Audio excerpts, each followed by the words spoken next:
Good morning or afternoon or whatever time it is where you are right now. This is going to be the second part of my webcast series. And what I'd like to do here is go over a few things for seniors and their parents to make sure they don't miss out on any free money if at all possible. So, to me, that's obviously the best money is free money. So, when we're talking about college and possible financial aid, I just want to make sure that all the communication is out there, that people know where to get at the stuff that we have access to and how to cash in on that. So I do know last year in the class of 2020, actually had a relative record. We had a really good year scholarship wise, even with COVID. A lot of nearby schools didn't, but my hope this year is that the class of 21 even exceeds that as far as number of scholarships collected, number of dollars that come with that. So we got a few things to know. I'm going to make a guess here, about 12 minutes here on this presentation, and hopefully this is worthwhile to you and it does help some of you. So first, I'm going to just make a comment. People are all over the map on scholarship thought processes. Some people don't even entertain the idea of looking at scholarship money. And there's some people out there, and I've heard a good number, who think that as long as they ask, as long as they look, there's gobs of money around every corner, and all they have to do is hold out their hands, and somebody's going to put thousands in it. The truth, of course, is somewhere in between. It's not that easy. I had a student last year whose mother just flat out told me he's not going to pay with loans, he's going to pay with scholarships, period. Well, a full ride of all college expenses with scholarships is rare. And like you said, we have people who don't give it a good look. And of course, at the bottom, as it says, you can't win if you don't play. So we want you to be active. We want you to know where things are. We want you to look for them and throw your name in the hat where you have a chance. So starting out, I'm going to mention some. When we give scholarships at graduation, a number of these scholarships are outside scholarships. Scholarships come from all over the place. Whoever wants to donate money in scholarship form, that's where it is. So sometimes it doesn't come through the school. So we'll get scholarships like last year.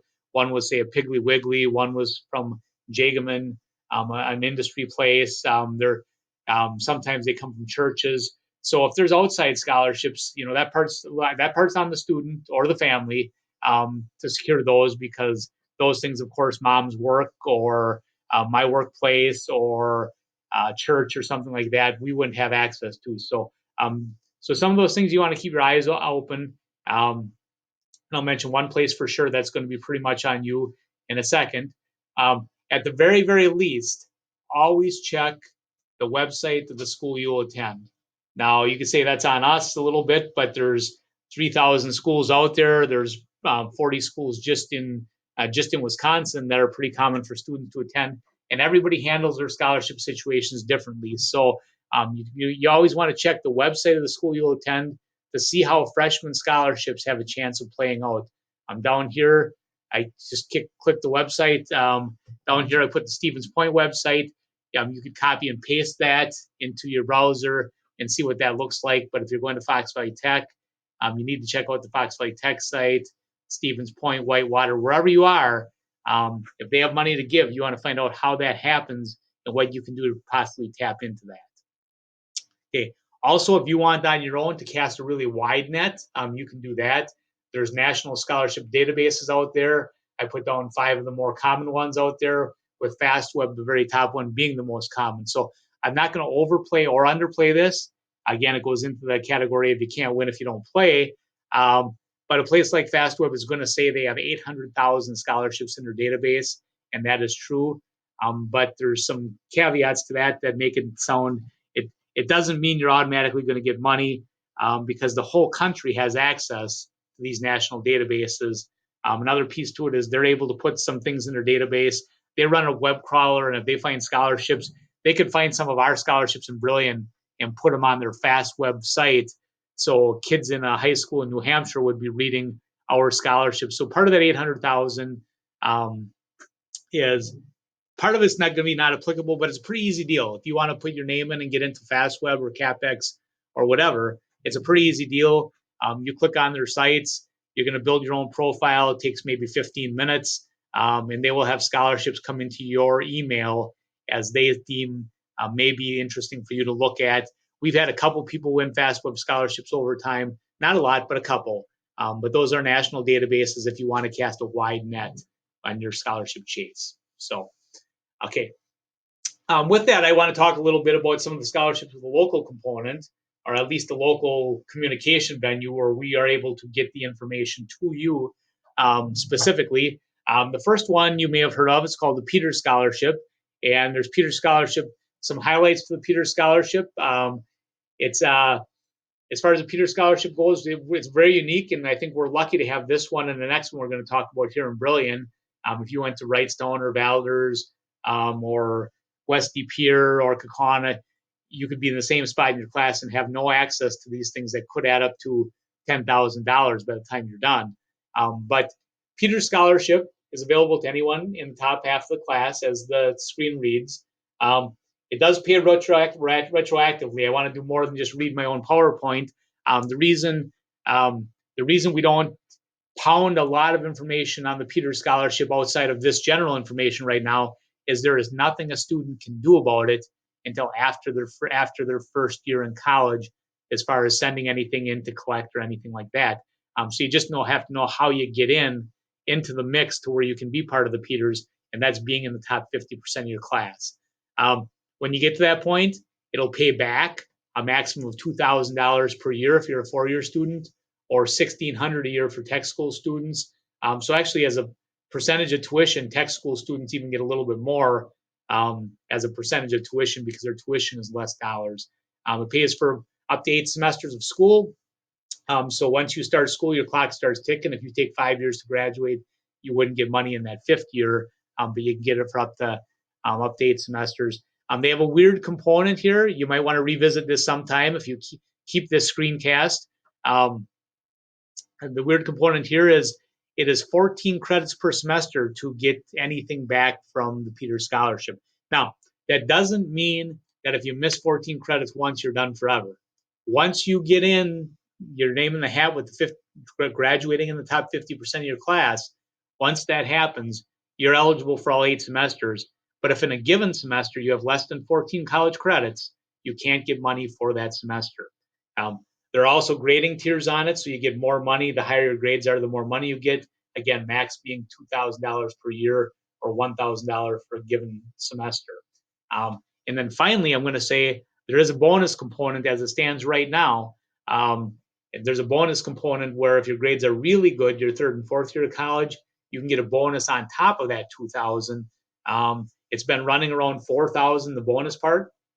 So a person can get a $6,000 check. Now it may change in amount a little bit, but there's a bonus on top of the $2,000 that people have been getting if they do a great job their junior and senior year. The confounding part to a lot of us around here is there's a good amount of college students who are eligible for the Peters, but don't send in the 2 pieces of paper they need to collect. So you need to have your own. You need to have a good reminder system. We try to help you with that. With the Peters Scholarship in particular, because it comes in the summer, because it happens after a year of college, the due date's usually July 11th. I anticipate it'll stay that way. I let people, they can call me on my cell phone if they have questions with the Peters, anytime, anywhere. I've answered Peters Scholarship questions in line at Great America. I've been at the counter at Target when I got called with Peters questions. And I had a text exchange at 11 o'clock at night last year. That went back and forth about 5 times with Peters Scholarship because we don't want you to miss out on some detail or miss out on the money. So because one detail was cloudy, you can call me, text me anytime on the Peters Scholarship because it comes due in the summer. Also, we do put together a Facebook page.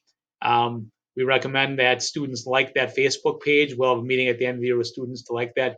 It's BHS-scholarships is the name of the page.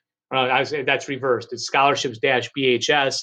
And if you like that page, then you'll get reminders on the Peters and the next scholarship that's coming up when you are in college. So, okay. Second scholarship, the one I kind of alluded to, is something called the Baker Scholarship. Baker Scholarship is another sweet deal for brilliant students. The amount's very little bit, but it's been running about $1,000 a year. To buy in, you've got to be a Calumet County resident for all 4 years of their high school career and graduate from a Calumet County public high school, and then attend a UW system school.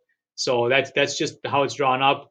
The man who left money behind, obviously his last name was Baker, Harvey Baker, if the first name matters at all to you. But Harvey left his money in the UW Foundation. So the money is sitting at the UW System Foundation right now. So that's why you have to go to a UW System school to collect on that. So I know it's a little frustrating for people who live a mile across the county border or something like that. But that's the way it was drawn up way back when Harvey was still alive, way back around 1995. So, but that's a good one if you think about it. You can get this for your entire college career. If you get the Baker Scholarship and get $4,000 from that, and say you get $6,000 from the Peters, that's $10,000 from two scholarships that the great majority of high schools don't have similar funds. So we can have a $10,000 less college debt just because you went to Brilliant High School and tapped in on these two things. So, okay. As far as local scholarships, some of you have been to graduations or awards nights in the past and see a lot of people stepping on the stage and collecting scholarships. Some have applications and some don't. And you can ask a question on that. We get a lot of free advice on how we should run things. We don't run things. The truth is, with any scholarship, whoever gives the money decides how it's going to be handled. Whoever gives the money decides how it's going to be handled. So we'll have a lot of them, like the American Legion and Lions Club, that don't have a formal application, and we'll also have some that do have a formal application. So to help with that, I've got some handouts. Maybe your student picked up the folder of handouts already. They're certainly willing. I'm certainly welcome to in the near future. But I've got handouts on the Baker Scholarship, some things on the Peters Scholarship, and I have a list of local scholarships. Sort of Brilliant-based scholarships, maybe Calumet County, but almost all Brilliant-based scholarships that somebody's going to win that have a physical application. So I've got a list of those. They're inside the folder. If the student hasn't, the student should pick one up and bring those home soon, so you have an idea of which ones of those they have a good shot at. If they're Brilliant-based, somebody from Brilliant is going to win those things. So, okay, we do have our own scholarship list that we list every year to give students an idea of some things they can apply for. They include a lot of our local ones that I just alluded to, and they include some others. That list is accessible 24/7 to everybody, parents, students, everybody. I've shared it with all the senior class. I can tell you that it is just a fact. It's not a complaint, it's a fact. A lot of students delete my emails because I talk to a lot of students and say, have you seen the scholarship sheet? And they say no.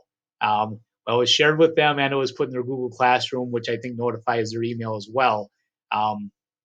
So anyway, there is a scholarship sheet and it's available in the student's Google Classroom, and it was shared with them. So if they go into their Shared With Me drive and look it up, 2021 scholarships, it'll be there. And it's also, this link right here is on the high school website.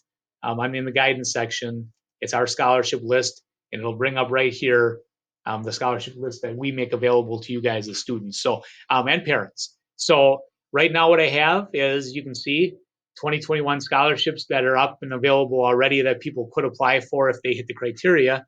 Some are listed right here. There's not a ton of them at this point. We're early in the year. And then what I did is I put last year's listings so students would have an idea what might be coming up, what might be coming up and what time of year. Now, the time of year might vary a little bit, so you do have to keep on top of it. My recommendation is that students maybe check out this list like maybe twice a month to see what's new on here. To make things a little bit easier, anything that has a link, I click the live link right there. I'll click on the link and that'll be the scholarship app. Okay, I reorder them in date due order about once a week. So right now you'll see that it's only September at this point, but there's an engineering scholarship if you're going into that's going to be due pretty soon. There's some of these other ones. Not a lot of things are due real soon right now, but the dates due are over here, and it's going to keep getting reordered in that fashion. So again, you have access to this 24/7. Everybody does. If the word says guidance on the bottom here, that means we have a physical copy of that application in the guidance office. There isn't just a clean website to pull that off. So Okay, next slide as we look at our slides. Okay, tech school. I would say for again total honesty in wording, tech school students sometimes have been slackers as far as trying to check out some free money they could get. Um, some tech school best bets to get some money are the school you'll attend. So if you're going to Fox Valley Tech, check out the Fox Valley Tech website. We also put the link on our little scholarship sheet there. Aaron's company and something called the Tech Excellence. I'll tell you at Fox Valley Tech, if you got fairly decent grades, you got a decent chance of getting some money from them. Same thing with NWTC. The Aaron Scholarship, 2 years ago, we had 4 people apply that went to tech school, and 4 people got scholarships. These scholarships now are up to $1,000. Last year, we had no scholarships from people going to tech school at Aaron. So my guess is there's a decent chance nobody applied. I don't know that for sure. They run their own scholarship system. We provide the websites, and you could actually look up Aaron scholarships on your own. But tech school people, if you're ambitious and have a decent school record, there's a decent chance you can get some money. In this bottom one, this Tech Excellence one, that is worth $2,250 per year, but you have to have a 2.85 GPA in high school to get your name into the hat. There's a physical application here. And again, the last year was like pulling teeth to get students to fill out that one-page application for $4,500. If you fall into this category, 2.85, it's kind of foolish not to check into it. Okay, these things most people don't look at as scholarships, but I'm telling you, it's free money, it's cash money that doesn't happen unless you go to school. And I'm going to mention a couple tax credits that you may or may not be aware of that come with going on to school. First one's the American Opportunity Tax Credit, and it's been around since the Bush administration, so I don't think it's going to go away anytime soon. But it's not guaranteed that it's going to. It's built on the government and politics. So it's always subject to government budgets, but it's been around a long time, and it's worth up to $2,500 cash back. $2,500 cash back if you get that scholarship. Not if you get that scholarship. I'm sorry. It's worth up to $2,500 cash back from tuition that you paid. Sometimes it gets lost a little bit. You do your taxes. You have a good year. Hey, I got $5,000 back this year in taxes. You might not even know where it all came from, but that $2,500 of tax credit was put in there a, a good number of years ago to help students with the cost of higher education. Of course, the money doesn't go directly to the students usually. It goes to the parents on their taxes. What you do with that, or if you turn that over to the student, is up to you. $2,500 can go for the first 4 years of higher education. And the first $2,000 is spent dollar for dollar. So if you spent $8,000 to go to UW Oshkosh in tuition, they'd give the first $2,000 back dollar for dollar, and then 25% of the next 2,000 up to a max of 2,500. So hopefully that kind of makes sense. There is an income phase out, so if you make higher than these numbers here, you get the full amount if you make between 80 and 80,000 single or 160,000 as a couple. Okay, that does change a little bit. There's a phase out. If you're above 180 as a couple, 180,000, you don't qualify for this particular tax credit. But if you're below that, it's some awfully good money. It's better than most scholarships, and a lot of people don't even know it exists. Okay. There's also something called the lifetime learning credit. For the most part, the lifetime learning credit patches in after um, after the scholarship that we previously mentioned, because that one's good for 4 years. After that, you can get up to $2,000. It's 20% of qualified expenses, which is generally tuition, and it phases out.